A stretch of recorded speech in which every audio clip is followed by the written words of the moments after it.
el tipo de cambio real se dejó de apreciar, incluso se depreció un poquito. Entonces, eso te muestra que, en definitiva, ese contado con liquidación que estaba en 1.300 a principios de abril no estaba tan equivocado, ¿no? Digo, o incluso los mandriles no estaban tan equivocados que había que tener alguna corrección. De hecho, el peso, o sea, el tipo de cambio oficial ya subió 200 pesos desde la flexibilización y el contado con liquidación cayó 30. O sea, la convergencia fue más hacia arriba que hacia el piso de la banda. Nosotros recién escuchábamos, lo habrás escuchado o visto vos también ayer al equipo Coparte, el equipo económico, Bausili, Daza. Lo primero es Daza diciendo, bueno, mira, estamos, esto no se tiene que equivocar, acá puede haber algún movimiento, las olas te pueden mover un poquitito, pero estamos en un equilibrio muy robusto. Todo está pasando muy robusto porque tenés un superávit fiscal y dice, yo les garantizo que acá no va a pasar nada, ¿no? A propósito de todo lo que estamos viendo, de que se mueve el tipo de cambio, subieron la tasa de interés. ¿Qué aproximación tenés a ese? Digo, cuando vos lo escuchás a Daza, y también Bausili, pero Daza fue muy gráfico en decir, los economistas que nos están todo el tiempo referenciando con el pasado, hay que decirles que esto es nuevo, esto no lo vivieron, nunca lo vieron, esto es diferente. Tenemos un equilibrio fiscal y eso nos da la robustez para decir, acá no va a pasar nada. ¿Coincidís con eso? ¿Tenés alguna apreciación? Coincido 100%, es que esta vez es diferente en cuanto al superávit fiscal, y que también hay algunos puntos para ver ahí, sobre todo con los intereses, pero hay una situación fiscal que distingue, y eso es claro. Ahora, sí, que por eso nos tenemos que olvidar de algunas otras fragilidades que tiene la economía argentina, no, ahí ya no coincido, ¿no? Sí. Y también coincido con esto, ¿viste? Que a veces en Argentina pensamos que si alertamos sobre algo estamos diciendo hay un estallido. Y no, es alertar sobre una fragilidad algo mayor que lo que ve el equipo económico, que habla de una robustez muy, muy firme. Entonces, ese es mitad de camino y parece medio tibia la respuesta, pero esto es así, tenemos que acostumbrarnos Sí, a que vamos, un país un poco más normal también va hacia eso, ¿no? Que no es que tenemos que estar todo el tiempo, que si pasa algo sea una crisis. No, eso no es así, pero tampoco estamos en Disney y eso creo que está claro y las últimas semanas lo marcaron, ¿no? Que no estamos en Disney. Sí, sí, pero cuando vos decís, lo positivo, lo robusto, justamente el equilibrio de las cuentas públicas, pero acá hay otras cuestiones débiles, ¿no? Creo que usaste esa palabra. ¿A qué te referís concretamente? A ver, para uno imaginar la dinámica que tenés en la cabeza. Me refiero específicamente, y ustedes recién lo hablaban, al factor externo, ¿no? Hay una debilidad de las cuentas externas, siempre se habló de estos superávit gemelos, de hecho ayer se festejó nuevamente, ¿no? Bueno, tenemos superávit gemelos y en realidad no, porque técnicamente uno no tiene que ver solamente el superávit comercial, sino de cuenta corriente, y la cuenta corriente está mostrando un déficit que es admitido por el mismo gobierno, ¿no? Ellos hablan de un déficit para este año en torno al 1,8 de cuenta corriente, que para que se entienda fácil es no solamente los bienes y servicios, o sea, los bienes que comentaban recién, sino también los servicios. Entonces, esa fragilidad está porque hay un déficit claro en cuenta corriente. Y además, recién ustedes comentaban lo de la energía, esto es así. Para este año las proyecciones hablan de un superávit que va a estar en torno a los 6.800, superávit comercial, en torno a los 6.800 millones en todo el año, 7.000 va a estar aportado por la energía, o sea, se sostiene por la energía. ¿Y eso es bueno o malo? No, bueno, pero muestra que el resto de los sectores comerciales están mostrando fragilidad y cuando nos vamos a los servicios aún más. Y un poco hizo la referencia de no estamos en Disney. Bueno, en parte sí, estamos todos en Disney, ¿no? En el sentido de todos los que podemos viajar nos estamos yendo y eso se ve en esta fragilidad de la cuenta cambiaria. Y eso, digamos, obliga al gobierno a qué, esta fragilidad, ¿a qué lo obliga?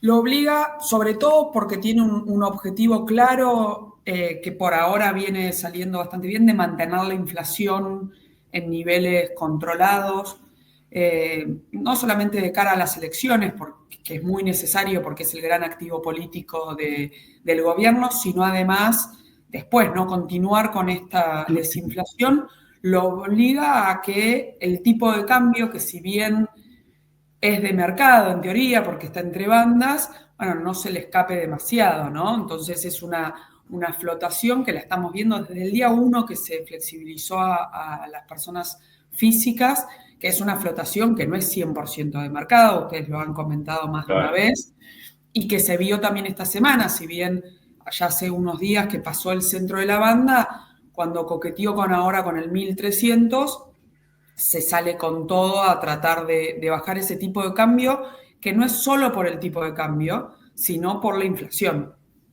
Claro, claro. ¿Y cómo haces para corregir esa debilidad que es el déficit de cuenta corriente? Digamos, ¿cómo necesitas un dólar justamente que sea más alto para que no se te vaya esto, lo que vos decías, los argentinos, los que podemos viajar, vamos a Disney, gastamos, no fue mi caso últimamente, ¿no? Pero eso, miles de argentinos gastando los dólares afuera y generándose déficit de cuenta corriente, en parte o gran parte por eso, pero yo cuando te preguntaba si lo obliga a tener un dólar más alto, un tipo de cambio más alto que el que tenemos para, y bueno, tener el equilibrio también de las cuentas externas. Totalmente, y de hecho se vio, digo, desde la flexibilización del peso del cepo hasta ahora, el tipo de cambio real se dejó de apreciar e incluso se depreció un poquito. Entonces, eso te muestra que, en definitiva, ese contado con liquidación que estaba en 1300 a principios de abril no estaba tan equivocado, ¿no? Digo, o incluso los mandriles no estaban tan equivocados que había que tener alguna corrección. De hecho, el peso, o sea, el tipo de cambio oficial ya subió 200 pesos desde la flexibilización y el contado con liquidación cayó 30. O sea, la convergencia fue más hacia arriba que hacia el piso de la banda, ¿no? Entonces, claro, claro. Y que es un poco lo que dice el gobierno también ahora en la nueva explicación. Al principio se hablaba mucho más de ir al piso de la banda. Ahora lo que te dicen, bueno, es el mercado te va a ir acomodando ese tipo de cambio para que las cuentas externas no sufran tanto. Y es probable que vayas hacia ahí. El tema es que ahí se le choca con el objetivo, como decía antes, de inflación. O sea, si lo dejáramos completamente el mercado, hoy tenés unas bandas muy anchas. O sea que si fuese más de flotación no administrada, podría incluso subir un poco más, sin problema por las bandas. El tema ahí choca contra el objetivo de inflación y por eso es que está de alguna forma controlado. Y algo importante también con el turismo, porque si bien no es solamente que los argentinos nos vamos, porque una explicación oficial a esto es decir, bueno, tenemos más poder de compra, nuestro salario se fortaleció en dólares, hay algo de crecimiento, entonces no está mal que los argentinos, así como los colombianos viajan afuera y demás. Sí. La clave para ver que estamos apreciados o que sobre todo en un momento la apreciación del peso se hacía sentir es que el resto del mundo no viene tanto a Argentina, ¿no? O sea, cayó mucho lo que es el turismo receptivo. Y ahí sí te das cuenta que entonces es un tema de apreciación, no solamente de riqueza nuestra. Claro. Porque, por ejemplo, no sé, Uruguay es caro en dólares y los uruguayos viajan, pero también va mucha gente a Uruguay, ¿no? Entonces ahí y es caro en dólares. El tema es que acá dejaron de venir los extranjeros porque se hizo demasiado caro Argentina. Claro. Un montón. Digo, más de uno tiene, viste, esas anécdotas que confirman las estadísticas, pero esto de que hace un año venía un extranjero y salía a comer todas las noches y ahora viene y dice, espera, esto es más caro que Londres. Se cocina en el departamento. Milagros, y cómo, tema dólares, ¿no? Acumulación de dólares. Estamos viendo una balanza comercial que en junio, como decíamos, fue, si querés, el dato más alto, pero cuando uno lo compara primer semestre contra primer semestre del año pasado es un 25%. Como decías vos, la balanza de pagos, digamos, los dólares de momento se van, ¿no? Y tenemos pocos dólares. El Banco Central ha decidido no comprar dólares dentro de la banda. Siempre que hemos tenido escasez hemos terminado mal. Tenemos una meta con el Fondo Monetario, hay un desembolso que está por verse. ¿Cómo analizás tema acumulación de reservas y estas últimas movidas también de comprar el Tesoro? Sí, a ver, por un lado también es cierto que al principio de año la comparación contra el año pasado era un poquitito injusta porque el año pasado al principio de año teníamos recesión, entonces teníamos menos importación, pero después cuando lo vemos ahora, también otro signo claro, y lo comentaban antes, es la suba de las importaciones, entonces por el lado comercial no vamos a tener acumulación de reservas, o sea, como por el lado más genuino, ¿no? Entonces ahí estaba la dependencia muy fuerte para acumular reservas vía financiamiento. Se logró vía Bonte colocar 1.500 millones y el objetivo del gobierno era decir, bueno, alrededor de 1.000 millones por mes. La realidad es que cuando vos ves las tasas en el mercado secundario del Bonte, todavía son muy altas, o sea que sería una estrategia cara, ¿no? Digo, acumular reservas vía colocación financiera. El riesgo país sigue muy alto, entonces también parte del objetivo es decir, bueno, a mí no me preocupa tanto la cuenta corriente, ¿por qué? Porque vía cuenta financiera o capital yo puedo acumular, pero por ahora toda esa alternativa es cara. Y me parece que la manifestación más clara justamente de que eso es caro es esto de que el gobierno haya empezado a acumular reservas vía el Tesoro. Ya lleva acumulado en torno a 1.000 millones, tampoco es mucho, pero ha ido dando, o sea, cambió mucho, no solamente el discurso, sino los hechos, ¿no? Entonces, ahí da cuenta de que el objetivo o la meta con el Fondo Monetario de acumular reservas no estaba puesta porque sí, ¿no? Digo, estaba puesta porque es necesario, porque un poco lo que vos comentabas, más allá de la meta con el fondo, Argentina necesita acumular reservas, porque si no te quedás muy expuesto a que cualquier movimiento te pueda generar una presión sobre el tipo de cambio muy alto. Entonces, creo que este giro más táctico del gobierno del último tiempo, ¿no? Que mostró la señal de que acumular reservas es importante, aunque sea lento, es muy, muy importante. La estrategia oficial parecería estar de nuevo en tratar de dar señales y de que se ganen las elecciones fuertemente como buen margen para que baje el riesgo país y acumular vía cuenta financiera. Yo creo que de todas formas, aunque eso te pueda servir para el corto plazo, tiene que haber un reacomodamiento un poquito mayor del dólar para que no dependas tanto de la cuenta financiera, porque lo vimos en el 2018, cuando se te corta la cuenta financiera, quedás muy expuesto, ¿no? Si tenés una cuenta corriente negativa. Y ahí también hay una particularidad que dice, bueno, es distinto, ¿por qué? Porque no se está endeudando el sector público o el sector público tiene superávit, es el sector privado, pero es lo mismo, digo, en definitiva, de hecho, el Bonte termina siendo una colocación obviamente del sector público, entonces, digo, no me deja tranquila que la alternativa sea solamente la colocación de deuda.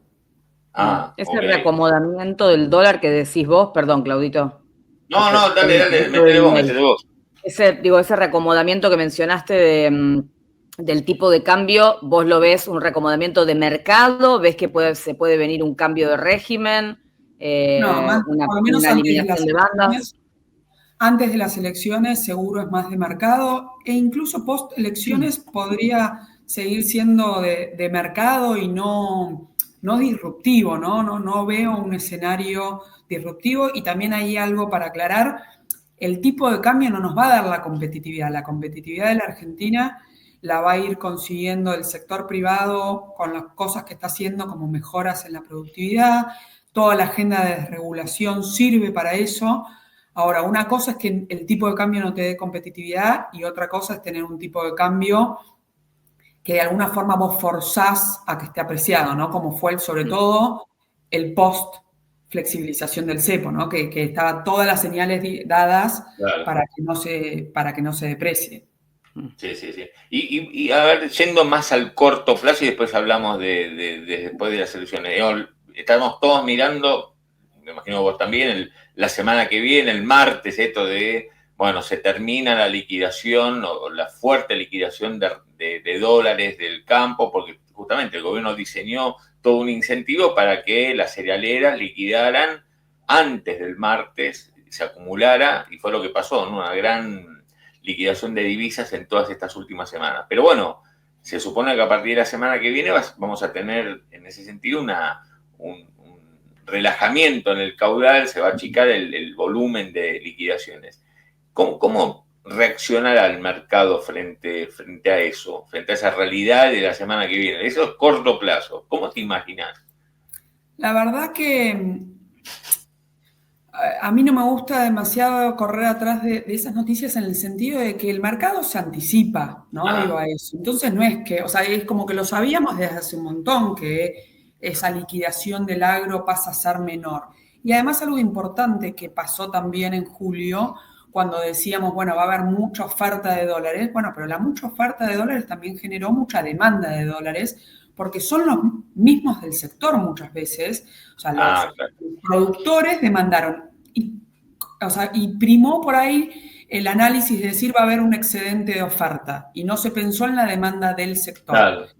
Para explicarlo para quien no lo sigue tan al detalle, lo que vos decís es muy interesante, que es cierto, hubo una mayor liquidación muy abundante, que en algunos días, sobre todo al principio de la rebaja temporal de las retenciones, llegó hasta 500 millones de dólares, pero después fue el propio sector que liquidaba el campo, los chacareros, que así como le vendían su producción a las cerealeras para que liquiden, para que exporten y liquiden, después fueron a comprar esos dólares que le habían dado peso las cerealeras cuando le compraron la producción. Entonces vos decís, mira, es verdad, hubo mucha liquidación de dólares, pero también gran demanda de quienes habían vendido la cosecha, de los chacareros. Esa gran demanda, así como desaparece la oferta, también desaparece esa porción de la demanda. Ese es el punto, ese es el punto a señalar, porque el cambio grande es que nosotros siempre pensábamos en la estacionalidad de la oferta, porque con cepo no tenés tanta estacionalidad de la demanda, porque no tenías permitida esa demanda. Ahora sí.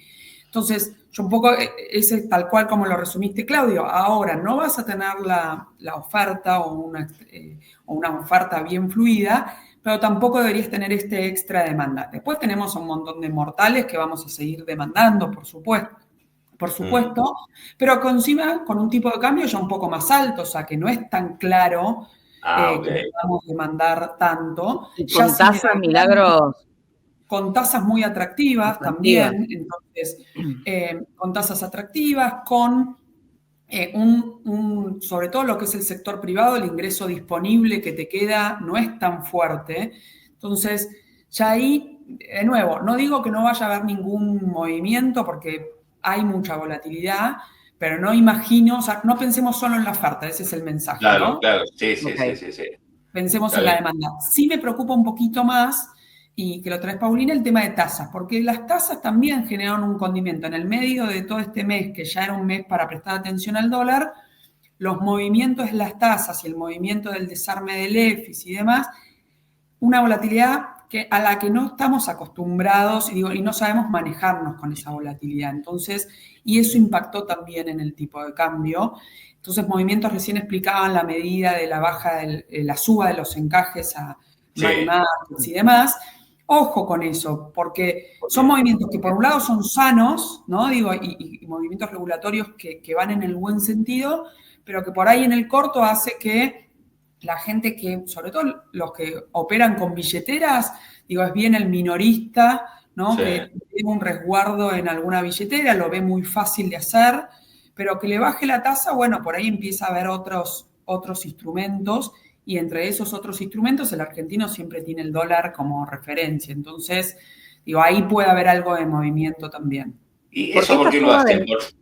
Dale, Paulita. Eso digo, porque esta suba de encajes la hacen por un lado para que más o menos alcance el mismo nivel que tiene de encajes, serían personas jurídicas. Sí. ¿no? Sí. La llevan, Y es una estaban, por lo que normalización. entendí ayer, perdón, que tengo un pelín de delay, por lo que entendí ayer venían subiéndolas escalonadamente, contó Bausili en el stream de las 3 anclas, llegó al nivel de 20%, el encaje que es lo que tiene que mantenerse sí, líquido, y ahora la llevan al 30%. Lo hacen en parte para absorber también pesos, pero por Sí, otro lado se les y puede ir el dólar además por una esto baja es de una tasa. normalización de que todo el sistema funcione con niveles similares. Ahora, de nuevo, por ahí el efecto más inmediato, no después, es esto de una tasa para las billeteras que, como decían, se ve en el momento que cae esa tasa, entonces puede generar algún ruido. No imagino que sea un ruido muy, muy fuerte, pero sobre todo esta semana con el desarme del EFIS hubo, ¿viste? Mucha volatilidad y no estamos acostumbrados a la volatilidad, le tenemos miedo a esa volatilidad. Claro, no, que así como, yo digo, así como que José Luis Daza dice, no, bueno, acá los economistas, cada vez que pasa algo, se mueve una olita, empiezan a mirar el pasado, y esto no es el pasado, a veces es diferente, y la verdad que es esto, digamos, acá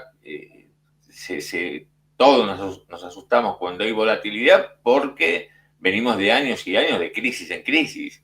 Entonces, por eso la cuestión es, mi gran pregunta es si, y creo que vos fuiste un poco respondiéndola, pero es si, porque vos tengas equilibrio fiscal, que es el mundo de los pesos, digamos, eso que es la vacuna, el gobierno dice, es la vacuna para que no te lleven puesto en el mercado cambiario, digamos. Puede haber volatilidad, pero después el muñeco vuelve a donde estaba, es decir, se cae y vuelve, se cae y vuelve. No, acá no hay peligro de desequilibrio como justamente ocurrió en el pasado.